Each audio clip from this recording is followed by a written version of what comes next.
Muy bien, buenos días a todos. Es un placer tenerles aquí en esta presentación del World Energy Outlook. Es la primera vez en los 13 años que vamos a hacerlo bajo este nuevo formato digital, así que bienvenidos. Espero que todos ustedes estén bien y espero que puedan seguir la presentación como ha sido en otras ocasiones.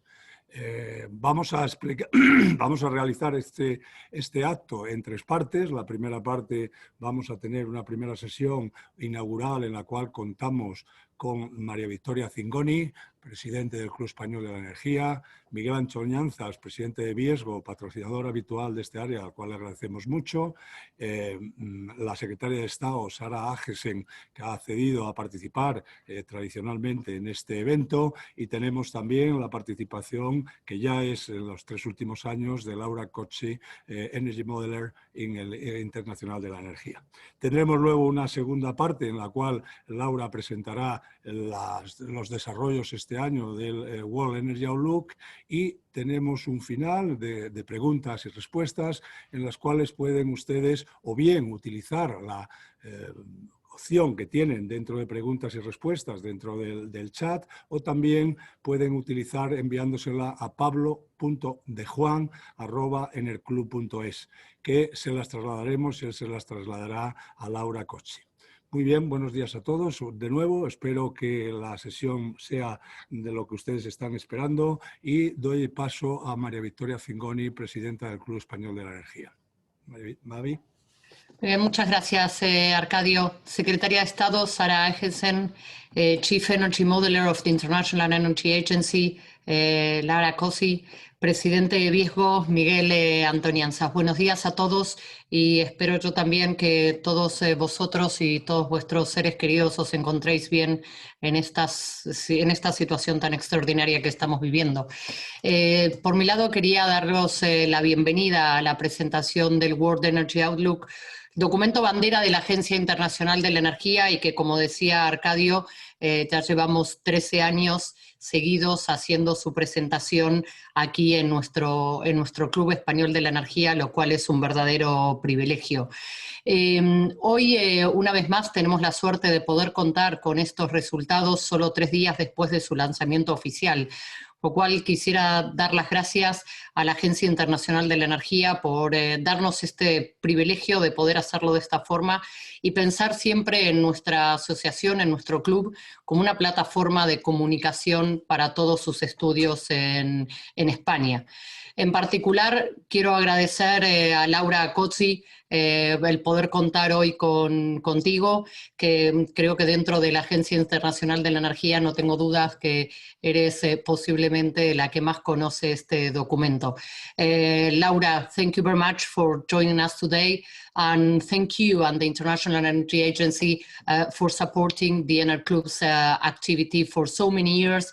I am sure that it will remain in the years to come. So thank you. Muchas gracias también especialmente a Sara Aagesen por haber hecho hueco en la agenda y acompañarnos hoy en este evento. Secretaria de Estado, sabemos que la actividad en tu ministerio está siendo muy intensa y apreciamos mucho el esfuerzo que estás haciendo por estar hoy aquí con nosotros. Sabes que podéis contar con todo nuestro apoyo para lo que necesitéis y sobre todo contar con el club como ese lugar de encuentro donde podamos poner en común conocimiento, reflexión y por supuesto también el reto que tenemos por delante, que es proponer soluciones. Gracias también a Viesgo y a su presidente Miguel Antoñanzas por el patrocinio y por supuesto a todos vosotros, a todos los asistentes que estáis siguiendo hoy esta sesión de forma virtual. Como tantas otras cosas, nos hubiera encantado hacerlo personalmente y daros el libro, pero bueno, esperamos poder hacerlo pronto en una situación un poco más normalizada. Sí, seguramente vamos a entrar en detalle más adelante durante esta jornada, pero sí quisiera compartir con vosotros algunas reflexiones sobre este documento que vamos a ver. El panorama energético global ha venido cambiando sustancialmente en los últimos años y estamos viendo un alineamiento entre las políticas energéticas y las políticas climáticas. La pandemia que estamos sufriendo, la pandemia que estamos todos viviendo, que estamos pasando por situaciones en las que no hemos pasado nunca con anterioridad, lejos de ralentizar esta tendencia, lo que está haciendo es acelerándola. Y la Comisión Europea lo tiene especialmente claro. Se ha comprometido a alcanzar la neutralidad en emisiones netas de gases de efecto invernadero en el año 2050. Para esto, la transición energética se ha convertido en Europa en una tarea urgente. Y el Pacto Verde que teníamos en marcha se ha completado con planes de recuperación que sitúan la sostenibilidad en el centro de todas las políticas europeas para la reactivación económica y el desarrollo industrial y hacer esta transición justa. Esperamos realmente que el ejemplo que está siguiendo adelante Europa sirva para animar al resto de las regiones para el resto de las regiones del mundo a seguir por esta misma línea, porque como sabemos, solos no podemos afrontar este gran reto del cambio climático y nos necesitamos todos. El papel que la Agencia Internacional de la Energía tiene guiando a los gobiernos con sus análisis y sus recomendaciones, creemos que también es un papel esencial en este sentido. Y su voz, una voz que agradecemos, está siendo clave en múltiples foros para que el sector energético sea una parte importante y un actor clave en esta recuperación económica. Asimismo, también quiero destacar el trabajo incansable que durante los últimos meses la Agencia Internacional de la Energía está haciendo con la publicación de sucesivos informes, muy útiles también para entender el impacto que el COVID puede tener en las economías, los mercados energéticos y las emisiones de CO2. Varios de ellos también se han presentado en nuestro club vía webinars. Uno de ellos tuvimos también la oportunidad de contar con Laura, el del Global Energy Review, a principios de año. Pero las circunstancias excepcionales que estamos viviendo en este momento han hecho que el World Economic Outlook del 2020 se presente un mes antes que de costumbre, cosa que realmente agradecemos mucho, porque estamos en un periodo de enormes incertidumbres y este tipo de análisis seguramente nos ayudan muchísimo a entender para dónde vamos. Además, sí me gustaría destacar que esta edición tiene algunas diferencias, y yo diría algunas diferencias que son mejoras respecto a ediciones anteriores. Mantiene, por supuesto, las proyecciones a largo plazo a las que estamos habituados, pero además pone un foco muy específico en la próxima década. Y creo que esto es crucial porque los próximos años van a ser críticos, no solo también por el efecto de la pandemia, no solo por el efecto de la pandemia, sino también por distintos avances tecnológicos. Analiza para este periodo de 10 años de qué manera el COVID está impactando en el sector energético, las incertidumbres relativas a su duración y cuáles son las distintas opciones existentes para lograr una recuperación sostenible. Otra de las grandes novedades es la incorporación de dos nuevos escenarios. Tenemos por un lado un escenario adicional que se llama Delayed Economic Scenario, y es el escenario que examina las consecuencias que podría tener una duración de la pandemia mayor y en consecuencia una recuperación económica más débil que aquella contemplada en el escenario central, ese escenario central que lo conocemos como Stated Policies Scenario, y que incluye todas las políticas anunciadas por los gobiernos hasta la fecha. Además de este escenario de Delayed Economic Scenario, hay otro escenario adicional, un tercer escenario, que es el de Net Zero Emissions by 2050. En este caso, lo que hace la agencia es analizar qué medidas adicionales a las ya contempladas en el Sustainable Development Escenario, en el escenario que se considera como base, son necesarias para alinearse con el objetivo de 0 emisiones netas en el 2050. Son muchos y muy interesantes los mensajes que se derivan del análisis de estos escenarios relacionados con el futuro de la demanda, con la necesidad de inversiones, el cambio climático y, por supuesto, el acceso a la energía. De todo ello nos hablará Laura Cozzi y seguramente podremos aprender muchísimo. De mi lado, no quiero tomar un minuto más de vuestro tiempo, solo añadir que siempre hacer un ejercicio de vislumbrar el futuro es un ejercicio difícil. Hacerlo este año lo es, creemos que mucho más por lo que estamos viviendo, pero estoy segura que este informe del World Economic Outlook, como siempre, no nos defraudará y será una contribución muy valiosa para orientar todas nuestras decisiones hacia lo que todos queremos, que es un futuro más sostenible. Mi enhorabuena a todos los que han hecho posible este informe y mi agradecimiento una vez más a todos por poder compartirlo hoy en este foro. Muchísimas gracias. Muchas gracias, Mavi. Muchas gracias por tu presentación y tu interpretación.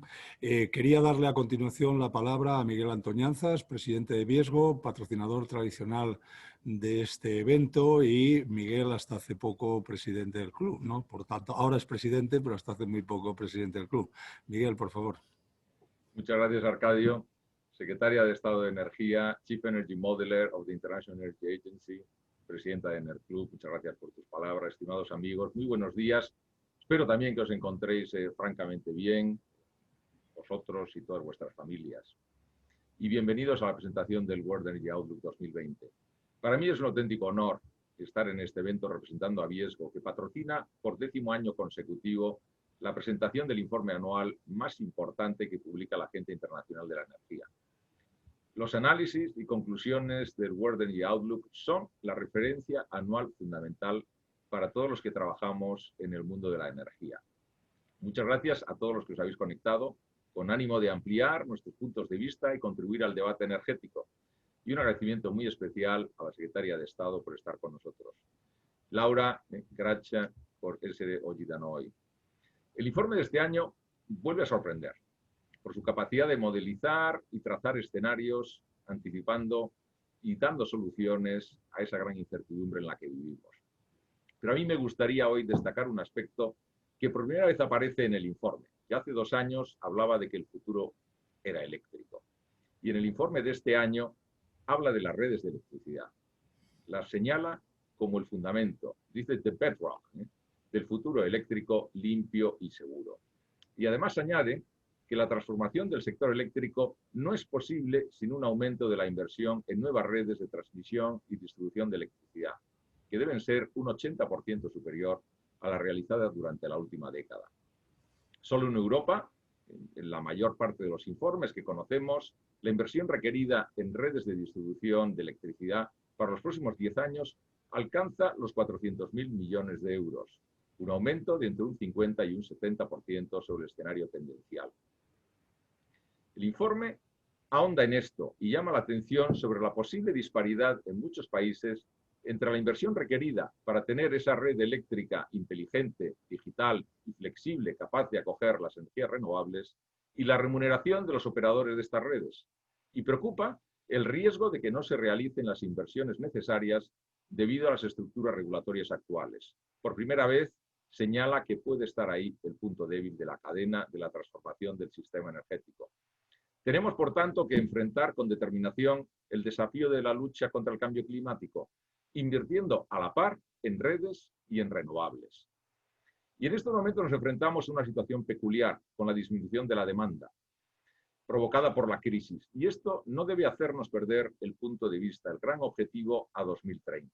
Por eso, me gustaría hacer un llamamiento a gobiernos y a reguladores para que miren al futuro, impulsando la inversión en redes. Compañías como Viesgo hemos propuesto un aumento muy significativo de la inversión en redes de distribución de electricidad, con un doble objetivo: contribuir a la transformación del sistema energético del futuro y acelerar de una forma inmediata la recuperación económica en España.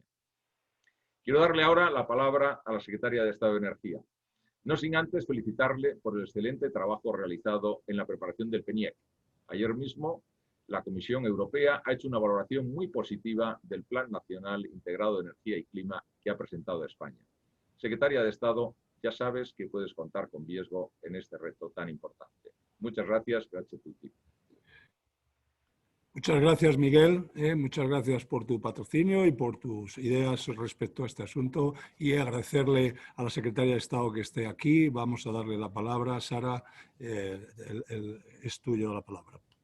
Muchas gracias. Muchas gracias, Arcadio, y buenos días. Muy buenos días a todos. Gracias a María Victoria y enhorabuena por ese nueva presidencia del Club Español de la Energía. Muchas gracias también a Miguel y enhorabuena también por estos 2 años de presidente del club que han sido excelentes. Yo creo que todos lo compartimos y te lo agradecemos, y gracias a Viesgo, ¿no? por este patrocinio. Pero sobre todo muchísimas gracias a Laura Cozzi y a toda la Agencia Internacional de la Energía, por este informe que es una referencia energética a nivel mundial, y para nosotros, por supuesto, también. Gracias por invitarme a esta inauguración. Creo que es importante pensar en el contexto en el que vivimos. Los últimos meses nos venimos enfrentando a algo totalmente inesperado. Nos hemos enfrentado a este desafío que nos conlleva la pandemia. Ha cambiado nuestra forma de vivir, nuestra forma en la que nos comunicamos, nos movemos, cómo trabajamos, cómo consumimos, y esto, algo muy importante, es que ha pasado a nivel global. ¿Y por qué me gusta mencionar que ha pasado a nivel global? Y es porque ambas, tanto la crisis climática como la crisis sanitaria que estamos viviendo, requieren una respuesta global, una respuesta absolutamente de todos y cada uno de los gobiernos. Y hablando de crisis climática, la transición ecológica y esta transición energética que la acompaña es esa gran parte de la solución. Una solución que nos lleve a esa neutralidad climática a mitad de siglo. Además, creo que todos compartimos esa reflexión de que esa respuesta es extremadamente positiva para la reactivación económica de todos y cada uno de los países. No solo es una respuesta responsable, sino que es una respuesta que consigue apalancar desarrollo industrial, maximizar oportunidades en materia de empleo, en nuevos modelos de negocio y, sobre todo, crear una economía sostenible, una economía que dé respuesta a los retos de hoy, pero también a los retos que nos tenemos que enfrentar mañana. Y además me gusta agradecer también a la agencia la presentación acelerada de este informe, como nos decía María Victoria, porque es un momento especialmente relevante. Conocer cuál es el papel de la transición energética en enfrentarse a este reto y aprovecharlo como un motor de reactivación es uno de esos grandes mensajes que se deducen del WEO 2020. También me gustaría apuntar a esa información que compartió con todos nosotros el director ejecutivo de la agencia, Fatih Birol, en su presentación el pasado martes, donde dice claramente que la próxima década, tenemos 10 años, los 10 años que están por venir, para, de manera urgente, transformar la economía y apuntar a esa transición energética que es necesaria, sobre todo si queremos alcanzar la neutralidad climática. Y es imprescindible hacer entender al mundo en general, a toda la sociedad, al mundo empresarial, la consecuencia de retrasar alcanzar estos objetivos de transición. Me alegra enormemente, comparto la reflexión de mis compañeros en la inauguración, ver ese nuevo escenario en el que se plantea la neutralidad climática a 2050, donde se plantean cuáles son las necesidades, cuáles son esos grandes retos que nos tenemos que poner encima de la mesa y, sobre todo, un escenario que es totalmente compatible con ese Acuerdo de París y con alcanzar el 1,5 grados al máximo en ese calentamiento global. Para alcanzar este objetivo, nuevamente, insisto, ese mensaje que también nos transmite la agencia, todos, gobiernos, instituciones, sociedad civil, todos tenemos que trabajar juntos y subirnos a este gran barco. Quiero resaltar también el trabajo de la Agencia Internacional de la Energía, facilitador de intercambio de buenas prácticas, de ideas innovadoras, de numerosas recomendaciones que a todos nos vienen muy bien, a España por supuesto también, pero también ese foro de cooperación, de entendimiento y de difundir ese gran mensaje que es la urgencia de la transición energética.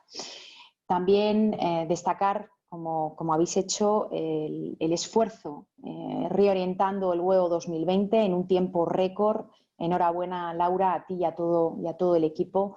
Reorientarlo a algo sobrevenido, vuelvo a decir lo mismo, esta pandemia, esta crisis sanitaria, reenfocando el objetivo del huevo, adaptándolo al efecto del COVID y poniendo encima de la mesa algo que es muy importante, dimensionarlo. Cuál es la duración y la severidad, qué escenarios nos podríamos encontrar, cómo va a reaccionar el sector energético y la importancia del papel de todos los gobiernos, de todos los países a la hora de enfrentarnos a esta pandemia, enfrentándonos también con nuevas medidas para transitar y para mejorar el panorama en el marco energético.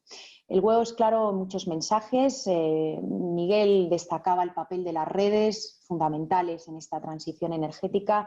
Yo también quiero destacar el papel predominante de estas energías renovables que cada vez siguen aumentando y a su vez los combustibles fósiles dejan de tener ese papel predominante en el panorama energético.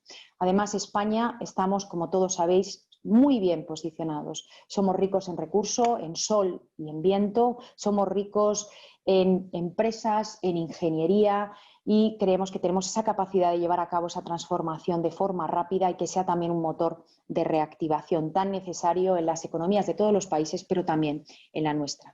Es verdad que es importante el desarrollo en paralelo de políticas claras, marcos regulatorios estables, pero además ayuda muchísimo este gran despliegue de renovables, el aumento de grado de madurez de estas tecnologías, esa madurez que ha experimentado un cambio muy rápido, muy acelerado en los últimos años.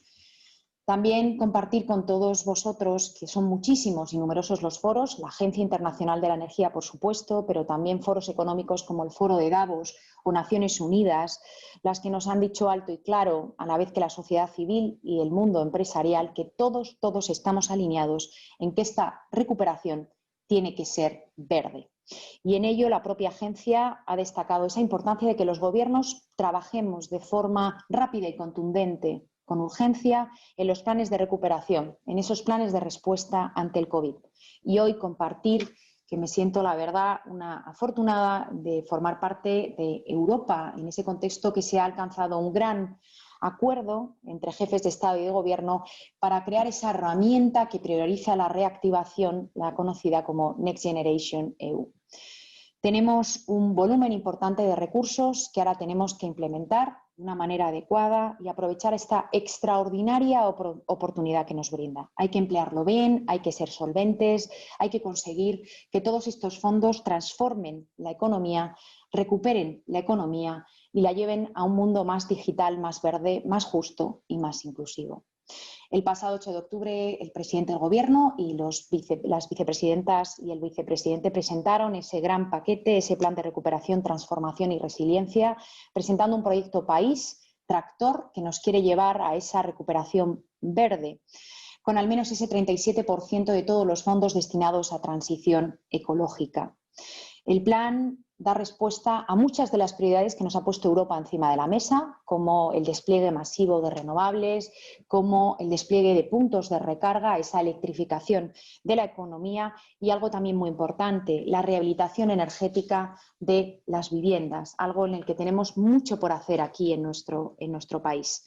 En definitiva, un plan muy completo en el cual necesitamos la ayuda de todos, la complicidad del sector empresarial, insisto, de la sociedad civil y hacer una base que sea sostenible para hoy y para mañana. No podemos dejar pasar esta oportunidad única, es un acto de responsabilidad, pero también coherente con esta reactivación económica. Es la hora de la agenda verde, la agencia también nos lo pide y desde aquí compartimos esa gran reflexión. Somos responsables y creo que desde aquí, desde el Ministerio, pero desde este Gobierno somos muy conscientes de que tenemos que hacerlo bien. El huevo que hoy tenemos la suerte de contar con Laura para que nos lo presente, nuevamente nos alerta a todos de la necesidad de mayor ambición. En esta línea la Comisión presentó ese aumento de ambición al 55% que España apoya y que, como bien decía Miguel, es nuestro plan, el plan que hemos presentado, el Plan Nacional Integrado de Energía y Clima, ya presenta una ambición muy alta y consideramos que su implementación nos llevaría a conseguir estos objetivos que Europa ha puesto encima de la mesa.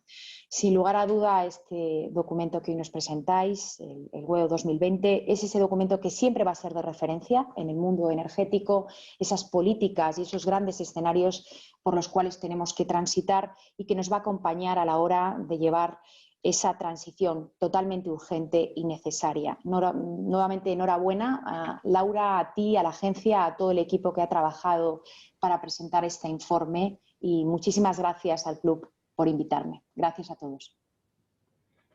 Muy bien, muchas gracias, Sara. Gracias a ti por venir, que te leeremos siempre aquí y me parece que esta ha sido una intervención magnífica.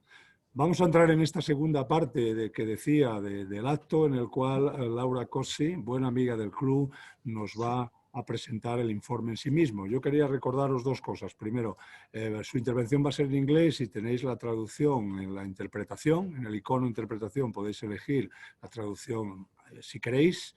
Y por otro lado, que si tenéis cualquier pregunta para la última parte de este acto, la podéis o bien poner en el chat que existe, en el preguntas y respuestas, no chat, o bien lo podéis enviar a pablo.dejuan@enerclub.es, que Pablo está recopilando todas ellas y se las trasladará a Laura. Bueno, Laura es suficientemente conocida, yo quiero seguir presentándola, es Chief Modeler, lleva en la agencia desde el 99-2000, buena amiga del club, antes trabajó en la empresa privada también y yo creo que es el alma del WEO, ¿no?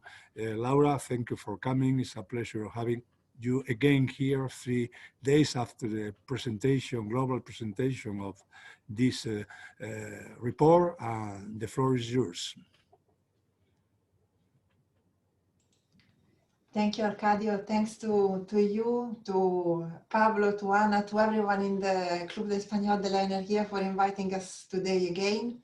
I want to thank very much the Secretary of State for her very kind words, but to say really clearly that we look at Spain very closely because what Spain has been doing and is doing, even the very recent announcements, are really leading the way. So it's a really big congratulations to the entire team that is leading the energy transition in Spain. I cannot say how much grateful I am to Miguel Antoñanzas for the decade celebration of supporting this event to happen. So really, wholehearted thanks to Miguel for continuing to make this event happen.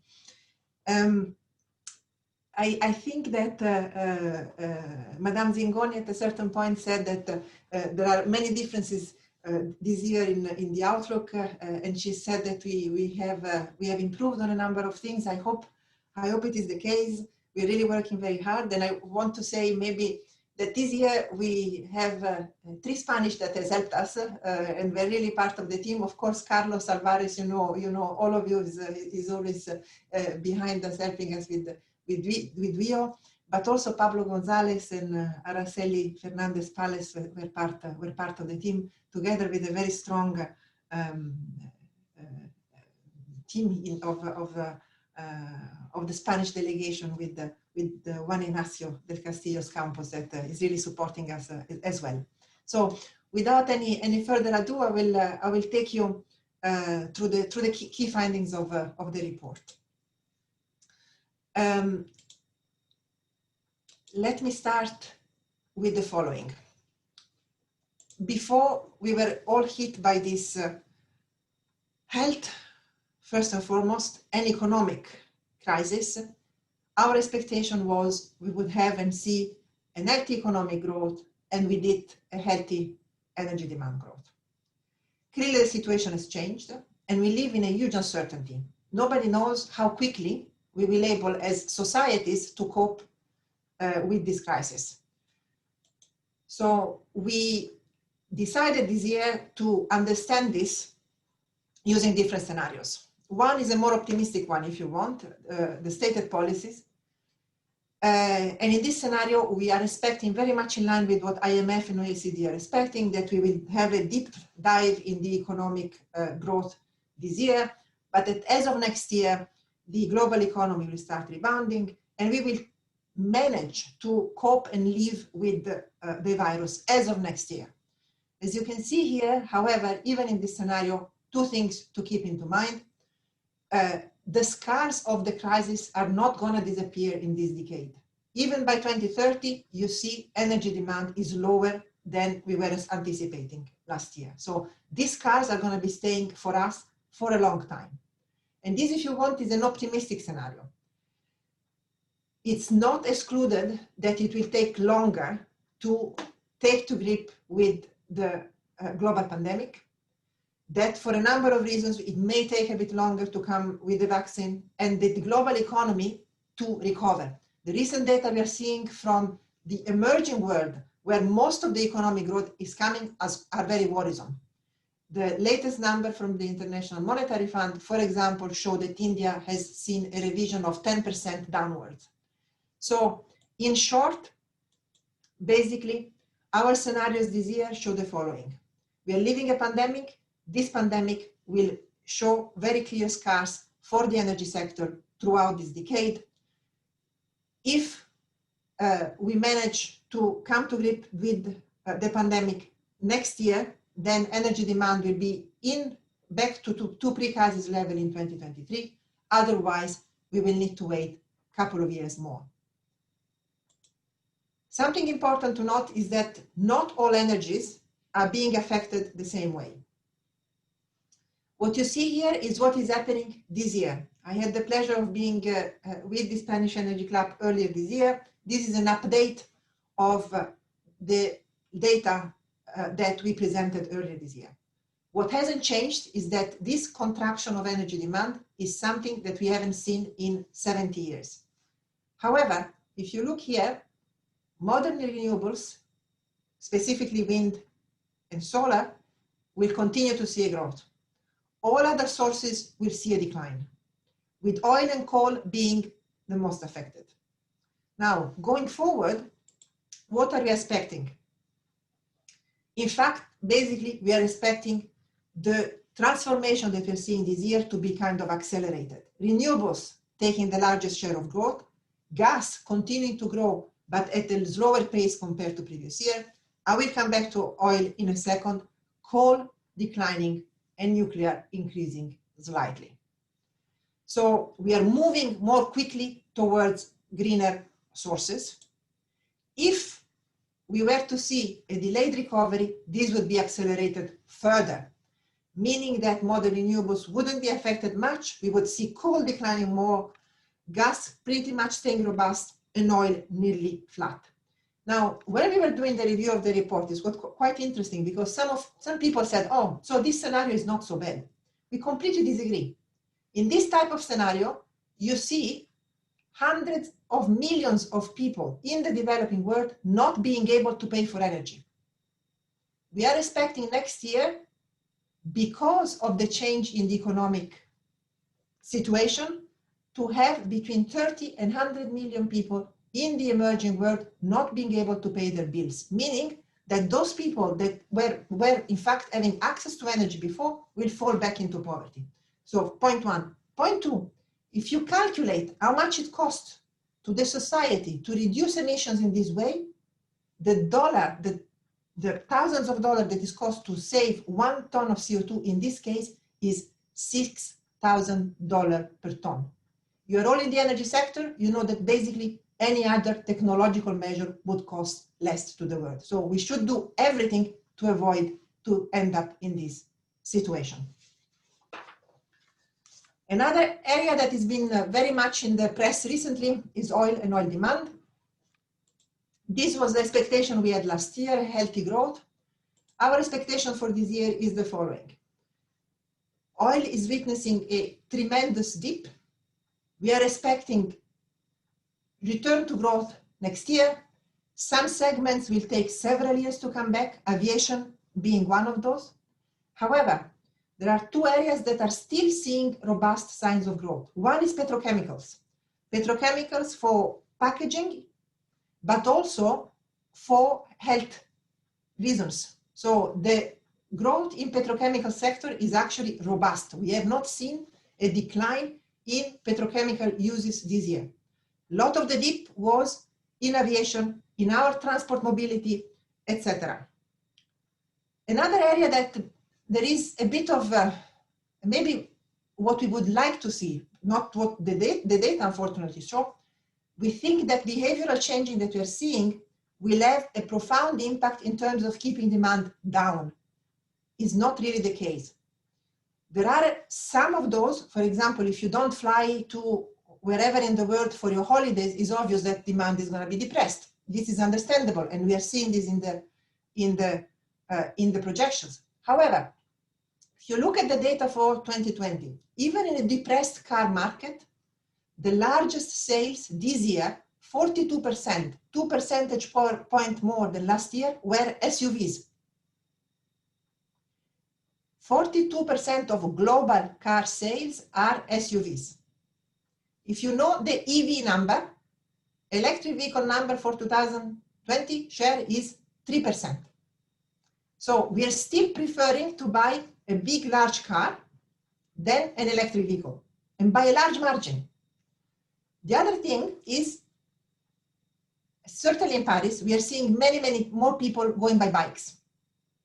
So we went into looking at the data behind it, which is great for a number of reasons. Local pollution, your own health. So I certainly encourage everyone to do that, including myself. However, what we find, and I think it's important here, the people that are taking the bikes are not people, most of them are not people that were taking the car before. Those are people that were taking public transports, that for a number of reasons, including health ones, are actually switching to bikes. So not all of these increasing bikes is really corresponding in real data to a decline in oil demand. Now, basically, this has two clear messages here. In both cases, we see demand rebounding. Is it rebounding at previous levels? Absolutely not. Is oil going to grow forever? Not. By the 2030s, we are seeing really a plateau.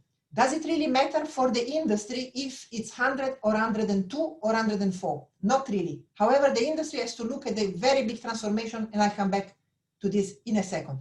For us, a scenario that is compatible with the Paris Agreement would really see a decline in oil demand of this type, but we don't have yet the policy measures that would see this type of decline. Having seen this, the oil and gas industry is seeing a huge, huge shake-up. Demand is one story. More importantly, there are other factors.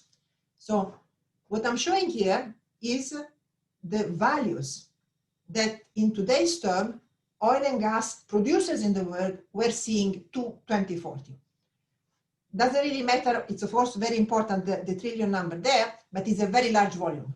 Now, this year, just because of the pandemic, so the change in the situation that we're seeing of the outlook for demand, but importantly of prices, the value of oil and gas holders and producers has gone down 24%. Here, keep in mind that we're talking about states that have their GDP, they're paying their salaries of millions of people that is related to this only commodity, basically. Now, if we were to have a future that is compatible with the international climate targets and the Paris Agreement, this value would be cut further by another 34%. It's clear that any oil and gas producer, companies, states, any type of producers needs to start looking at diversification very quickly to create value. Because currently, given the market circumstances and the policy circumstances, value is going down. If we change topic and we move to electricity, this is really one of the areas where, regardless of the scenarios, we see a very strong and healthy growth. Electricity demand is going up. What we are witnessing at the same time of this surge in electricity demand is, Miguel mentioned this earlier, the Secretary of State as well, huge transformation in the way we are producing electricity. Coal has been the king of electricity production for the past 30 years. However, going forward, look at this slide, even in the steps scenario, the one in which the economy comes back next year, we are expecting solar additional generation to be larger than what coal produced incrementally over the past 20 years. This is a very big achievement. Why is this happening? There are 120 countries around the world that have policies to support solar. Technology costs have been going down tremendously. At the same time, I want to highlight another part which is often forgotten, but matters very significantly for the electricity cost to us, to consumers, is the cost of financing. Thanks to policies, good policies that have been put in place in many countries in the world, the cost of financing for the solar producers is very low, is currently very low. And this helps keeping the cost advantage for solar even more. Solar is not the only source that is growing. Wind is growing very significantly, onshore and offshore wind. Offshore wind costs, we are tracking them very closely. They are very much following what we were expecting a couple of years ago when we did a special report on offshore wind. This is great news. Hydro remains the largest source of low carbon generation within the next decade, and nuclear, where it's acceptable, also remains a very important backbone. Just to give a further idea of how much more solar could grow, here is a scenario that is fully compatible with the Paris Agreement, and the values for solar would be 13 times larger than today. Now, this calls, Miguel told this earlier, and I think this is crucial, this type of additions of solar and wind capacity call for a change in the way we see electricity systems. It's not that we are adding those and we can forget and everything will be fine. The backbone of the electricity system needs to be looked at very, very closely. Here I'm talking about electricity grids. In particular, we are expecting the fact that we are adding twice as much variable renewable capacity than we did in the past decade globally. We need to lay 80% more kilometers of grids, distribution grids, transmission grids, than we did in the past decade. This is a lot of cables. It's not only cables. This type of grids are not the same grids we were installing the last decade. Those are smart grids. The digital component of it is increasing very, very dramatically. So investments that are going into the grids are not just the cable, it's grids that are increasingly intelligent for a number of reasons, because we want to plug our EV, we want to give back the electricity when we wish to, we want to plug in our homes and have homes that are more connected to the grids. And importantly, to be honest, we are seeing an increasing number of cyber attacks. This is becoming a big energy security issue. So it has to be really seen as a value to a country to make sure that our lights are always on, that there are no cyber attacks. We are seeing a huge increase in investment in grids. Now, the key point is the following. We looked around the world how much money grids operators, including for Spain actually, were making at the beginning of this year. And we saw that revenue for grid operators were actually going down everywhere. Of course, it's because of the crisis, because we have seen electricity demand going down, but we want to tell regulators, please have a look at this very carefully, because we want to make sure that these operators continue to invest. And if it's not the case, we may not be able to ensure that the lights are always on. So this for us is a critical point to look going forward if we want, as we do and we have to do, accelerate the clean energy transition for the electricity sector. Now, what does it mean for climate change? We are expecting, of course, emissions to dip down this year. They will rebound much less than it happened during the financial crisis. One may see flat emissions is okay. It's not the case. It means that by the end of this century, we would have a temperature increase of around 3 degrees. If we were to be in line with the Paris Agreement, well below 2 degrees, this is the scenario that we would need to see. Now, how close can we sensibly be to this scenario? I think Spain is doing an excellent job. The European Union is doing an excellent job. We are using this crisis as an opportunity to scale up and go to the next phase in the clean energy transition. Net zero target for Europe, if it was fully implemented, and all net zero targets around the world, the UK, Canada, New Zealand, South Africa, 120 countries. This is the wedge we would cut. So we would start seeing emissions going down a little bit. We are clearly not yet where we would need to be in the sustainable development scenario. Now, another good news more recently, President Xi of China said they want to reach net zero emission by 2060.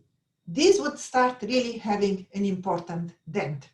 However, again, I want to highlight one important thing. We are following emissions from China on a monthly basis. Emissions in China went down very much in January, February, March. In April, they were already above last year's level. So if we don't see a decline and a turnaround in emissions in the next 5 years, reaching net zero by 2060, that seems very far away, is really not going to be that easy. And this still will leave a significant gap, around 50%, to be able to achieve the well below 2-degree part of the Paris Agreement. The rest of the world will need to step up ambition for 2030 by at least 20% and 60% by 2050. Given the increasing interest by a number of actors around the world, we have looked this year in depth, what does it mean for the energy sector if not only a few countries, but the world wanted to achieve net zero emission by 2050. And this is where we would need to be. So the next decade alone, we would need to see emissions going down by 40%. What are the actions that would be needed? First of all, companies. They would need to make a huge transformation, not only accelerate things that we mentioned earlier, solar, wind, onshore and offshore, but we will need to go into a lot of new technologies very quickly. In a way, something that is consistent across all scenarios is that electricity needs to decarbonize first. So in a way, the electricity sector, we know how to do it.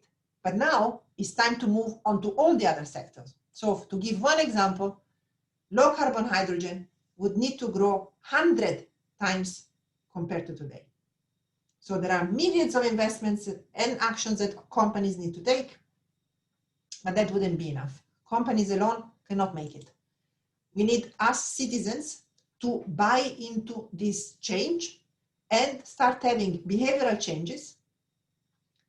We would need to fly less often. We would need to forget to take the car for small walks that are below 10 kilometers. We would need to retrofit our homes. 50% of the homes in the advanced economies need to be retrofitted within the next decade. We would need to turn down a bit our air conditioners, etc. So again, to give one example that is in everyone's minds, today, 2020, we are selling globally 2.5 million electric cars. We will need to grow this within the next decade to 50 million globally. Finally, again, companies, citizens, finance as well needs to be on board fully. One area we see huge increase in investment needs for efficiency. The bankability of those investments, the interest of those investments from the finance is very low. This needs to be changed very dramatically. Another example to give you a bit of sense of scale here. Look at only clean electricity. It will need to reach globally 1.6 trillion. 1.6 trillion is not in itself unachievable, but to give you an idea of how much that is, the largest amount of money that the oil and gas sector has ever managed to achieve in history is 840 billion. So it's twice as much what the most profitable part of the energy sector up to a few years ago has ever achieved to make. So it's a very significant expansion. It will really require the finance sector to change the way things are done. None of this, of course, would be happening if there are not government policies at the heart of it to put all of us in the same direction. One area which we would like to draw attention to is the following. Over the past several years is really our history of industrialization. Huh? We have seen CO2 emissions growing. But the other side of the CO2 emissions growing is that we have built thousands of power plants. Currently, there are 2,000 power plants, fossil fuel-based power plants around the world. We have thousands of industries, cement facilities, iron and steel facilities. And we have our architectural heritage, beautiful cities, Madrid, Rome, Paris, etc. All of those, for the way they are built, they will continue to emit emissions unless we do something. So if they were to operate in the future, as they've done in the past, they will, by 2050, by themselves, even if we don't build anything new, still emit emissions. So by themselves, our built-in environment would lead to global temperature increase above the 1.5 degree target that is often talked about. What do we mean with this? Why do we want to highlight this? Is that often climate policies are always talked about, what are we building next? I'm building a new good solar power plant. I'm buying a new good electric vehicle. And this is good, it has to be like that. However, there is another part of the story. It is a bit more difficult, but we need to act on it. Otherwise, we will not make any stabilization goal. Is what we have around us. If policymakers don't act upon the power plants, especially in Asia, coal that is 20 years old, if we don't tackle the iron and steel industries that is 10 years old in, again, Asia and growing, if we don't tackle the cement plants that are currently working and still emitting a lot of emissions, if you don't tackle our building infrastructure, it's very difficult to make any future climate stabilization. So any good climate policies needs to be a two-pronged approach. Look at what we are building new and have a systematic preference for the low carbon and start acting on the existing infrastructure. So we'll conclude to give you the 5 distilled key messages here. First of all, the pandemic is leaving a scar to the energy sector today as we speak. We haven't seen anything like that for the past 70 years. And going forward, these scars will be with us for the next 10 years at least. We are seeing the poorest being affected the most. However, we see really the recovery packages as an opportunity to accelerate the transition. For this reason, we are really seeing renewables. They clearly have taken off, with solar becoming the new king, wind accompanying very strongly. The 2 areas to watch out for us are electricity access. We have been tracking electricity access numbers, you know this very well, for the past 20 years. We were giving good news over the past 6-7 years, with India having achieved full access, even Africa improving on a year-on-year basis. The numbers that we have for 2020 are not good. The people without access to electricity are going up on one hand. On the other hand, in our economies, in advanced economies, and in large emerging economies, we need to watch out for the risk of underinvestment in grids that may pose a risk for really being able to integrate all the new variable renewables we want to be in the system going forward. What's happening to the oil and gas industry is a big shake-up. There is a crisis that is squeezing out revenues. We think that a further policy push, we actually put at risk even more value. So there is clearly a keyword for all oil and gas producers, and the keyword is diversification. Whenever the date of net zero CO2 emissions for the world, it's clear that we now have a bunch of low carbon and low cost technologies, solar, wind, etc. We now need to put this acceleration on the newest one being hydrogen, other low carbon fuels, for example, biogases, battery storage and CCUS, to really ramp up the decarbonization beyond power. And finally, even if we would like to see so, there are really no shortcuts. We citizens need to be involved in the change, investors need to be involved in the change, companies have to be involved in the change, but it's most of all a choice for governments to put in place policies that can guide all of us for a much better energy future.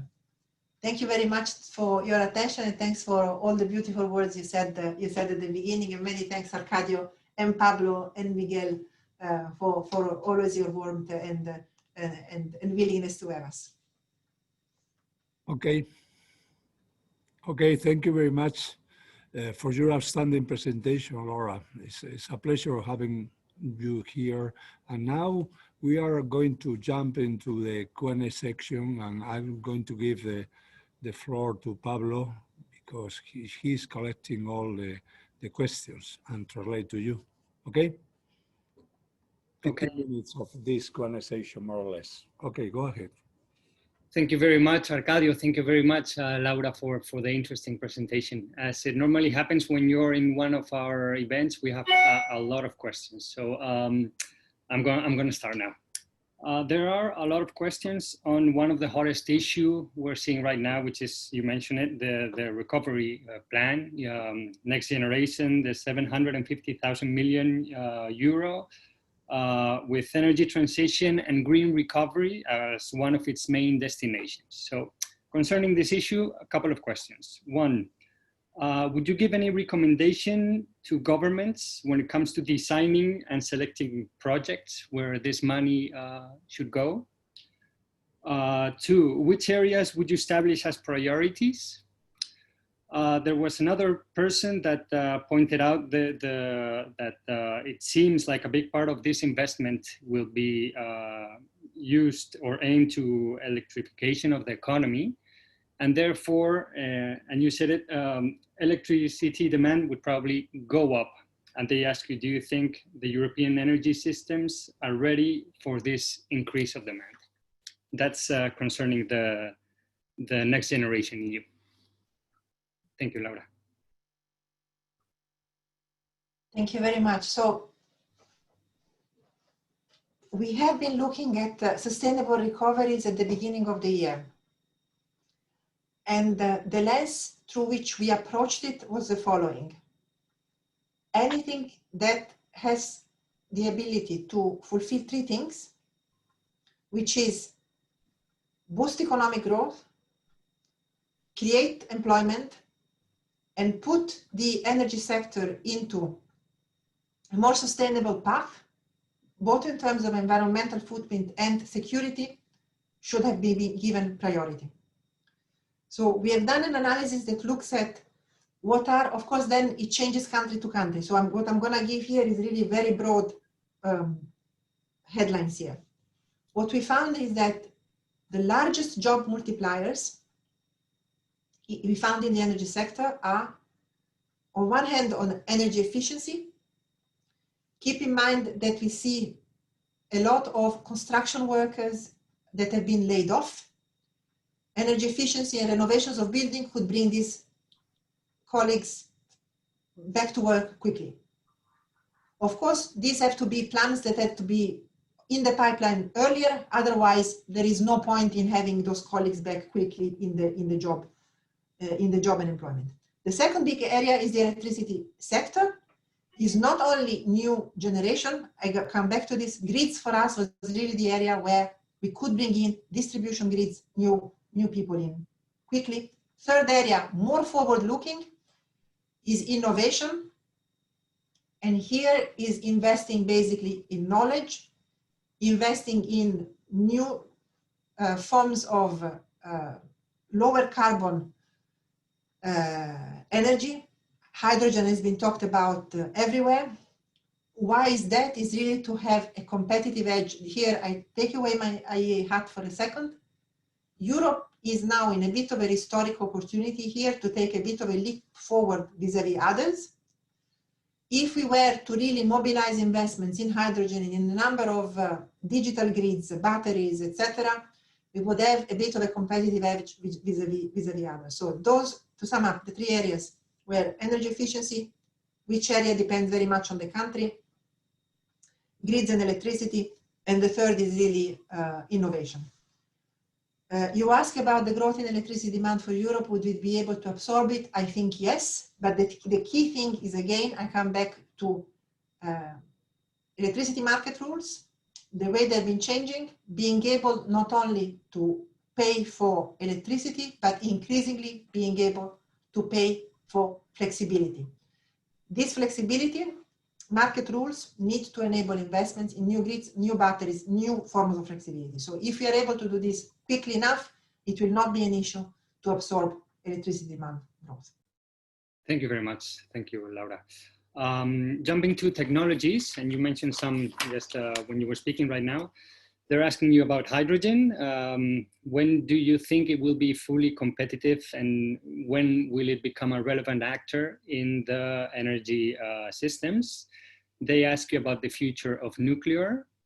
They're asking you about the future of thermosolar. And a last question, you said PV was going to be the new king. So they're asking you if this PV comes from utility scale or from self-consumption. That's it for technology right now. So it's a lot of questions. So take them in turn. Hydrogen.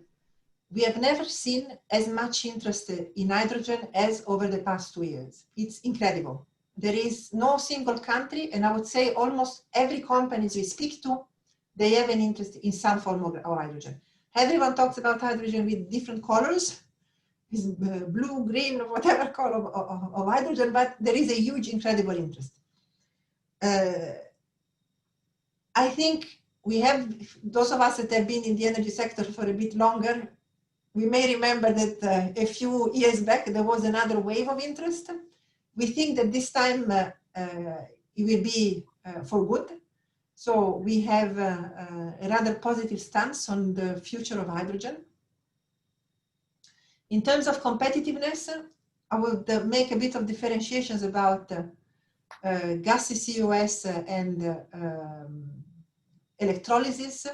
But if the costs of offshore wind and solar continue to go down as quickly as we are seeing, in Europe in particular, by the early 2030s, we would see hydrogen to be in a very well positioned to start competing with different fuels. Of course, it's a very difficult question to answer because it depends on which sector you're looking at, but we see this decade really the one that has to be the proof of cost for hydrogen. Nuclear is very much a story of two different tales. We are seeing huge interest in nuclear and installation continuing to happen, China, Russia, in the emerging world.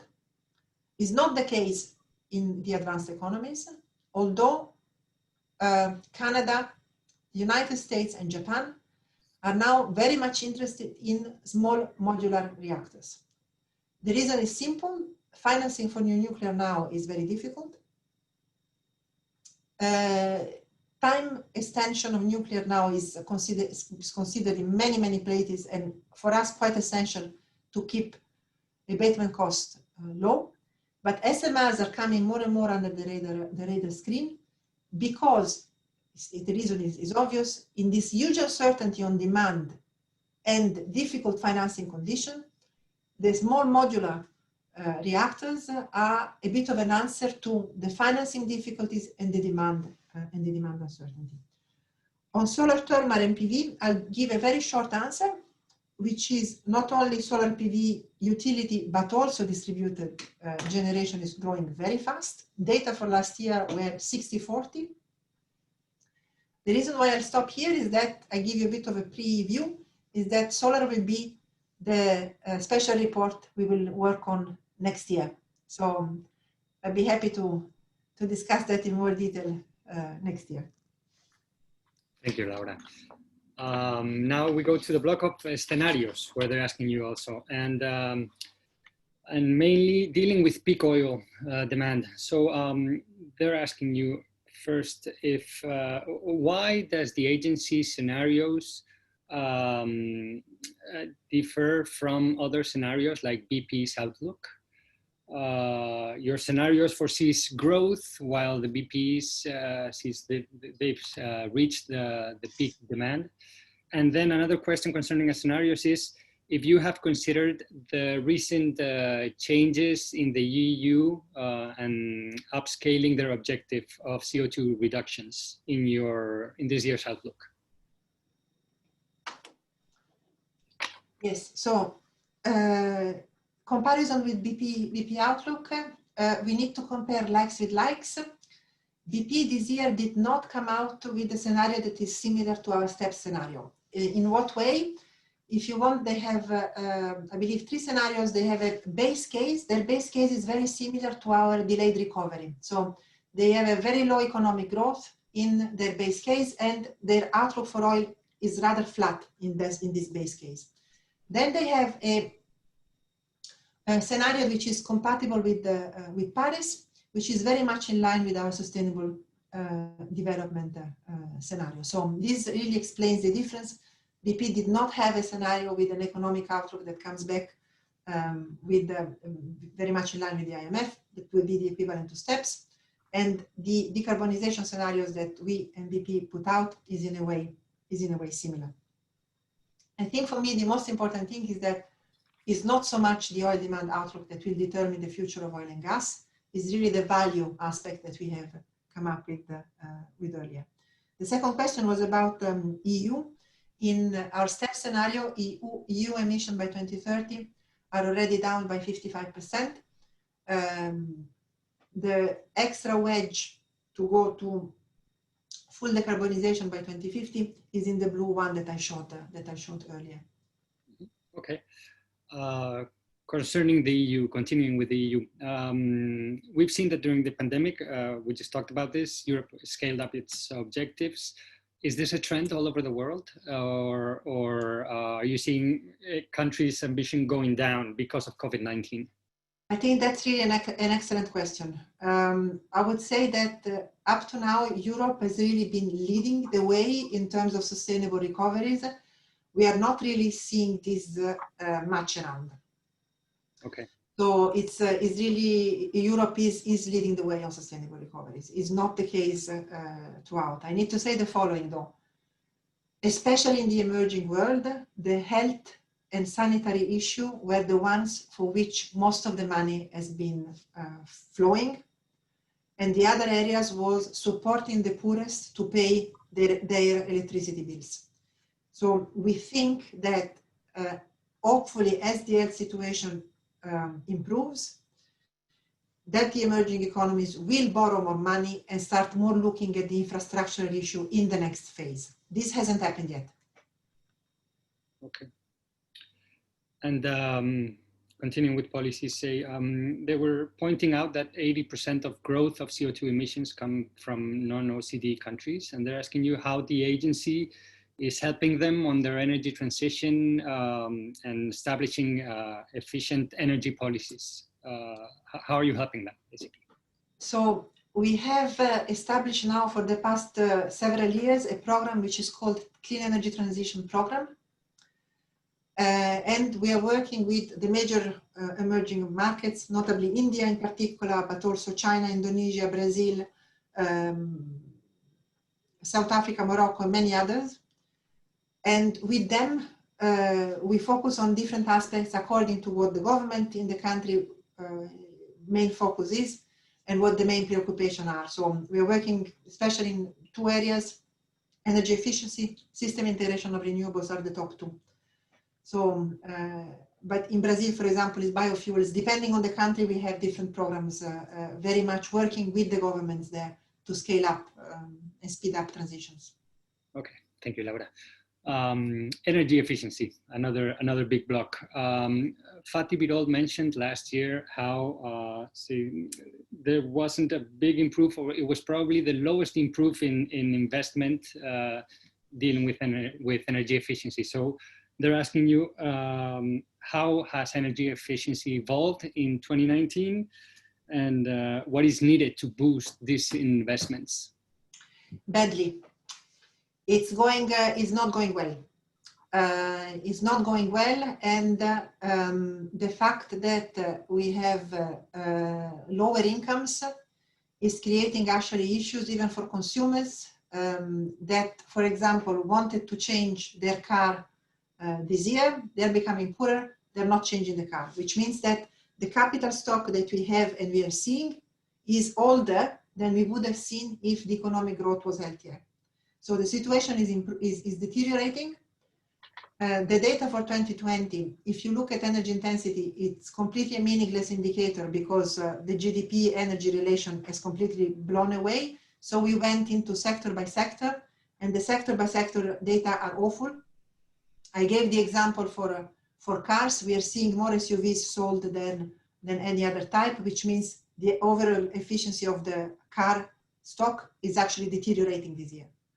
So it's on the one hand, people are becoming, if you want, less wealthier. On the other hand, energy prices are going down. So the payback periods for efficiency investments is also becoming longer. So we're seeing all the signs in the wrong direction. That's why we think that really policymakers need to step up to support consumers to buy the best efficiency, and to really be much more active in efficiency measures. Otherwise, we will see a deterioration. Okay, thank you very much. Another question, this comes from scenarios. Are CO2 prices taking into account in the WEO scenarios? How important is this? How are the trading systems working all over the world? What's your view on this, please? So they are taken into account in all of our scenarios. In the stated policies is really what we are seeing emerging. So is the EU ETS, and then the compatibility of the CO2 price with allowances and prices. Now, what we are watching very clearly and closely and working with the Chinese is the setting up of a huge Chinese emission trading scheme. This would bring possibly a huge amount of CO2 permits. It's still a bit unclear the way it will work, but it will be a big game changer globally in terms of CO2 pricing. The advent of CO2 markets in China would really change the balance in terms of how much of the fossil fuel is priced in the world. Currently, you have around 15 to 20% of global consumption that has some kind of CO2 pricing. If China was to introduce this quickly, as it's their intention, then this would really balloon to a much larger share. Okay, thank you. Another question is, what's the situation right now with the oil and gas unconventional industry in the US? How and what's its outlook for the future?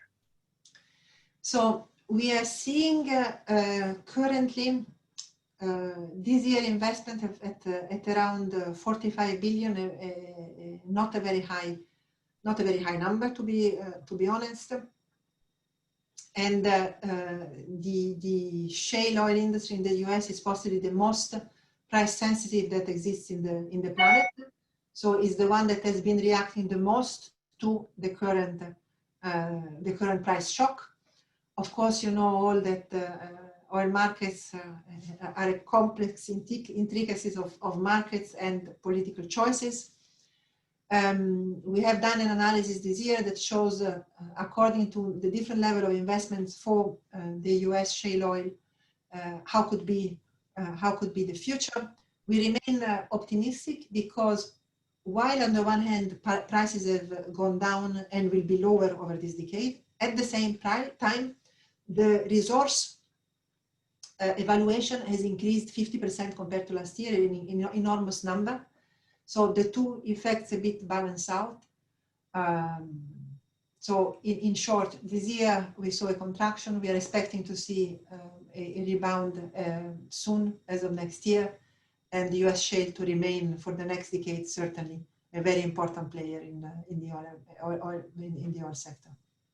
Okay, thank you, Laura. Just a couple more questions and we'll finish. A person asked, he says, it seems clear that much higher and faster penetration of renewable is key to achieve the ambitious emissions goal. In this regard, do you think that wholesale electricity market price formation rules should be changed to avoid price cannibalization? which in turn might lead to investors not pursuing additional investment in renewables?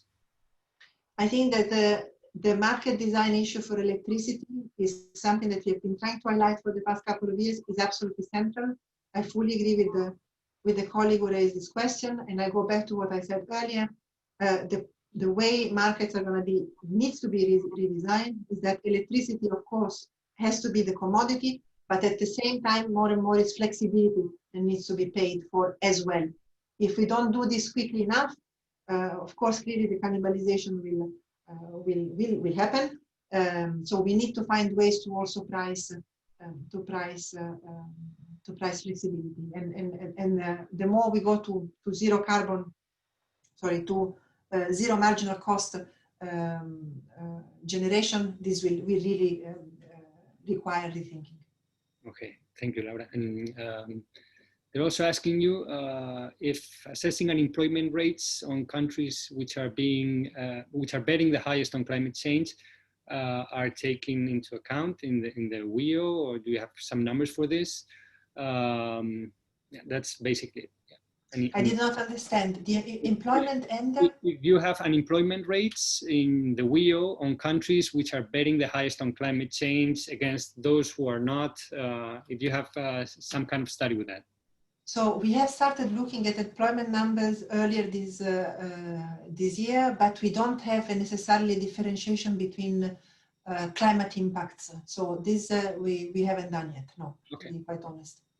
And last question, which you've talked about a bit on energy efficiency, is if you can talk about, or what do you think about the initiative Renovation Wave approved by the CE this week, and which is going to refurnish, say, 25 million buildings and create 160,000 new jobs. So this was one of the key areas that we had identified earlier in the year as a key, good for employment, good for economic growth, good for the environment. So we are absolutely behind this type of choices. Just a reminder that what we find, if the world wants to be net zero by 2050, one every second building in advanced economies needs to be fully retrofitted. So it's absolutely needed. Okay. Thank you very much, Laura. I think we're done here. So Arcadio, if you want to say something, or you can go ahead.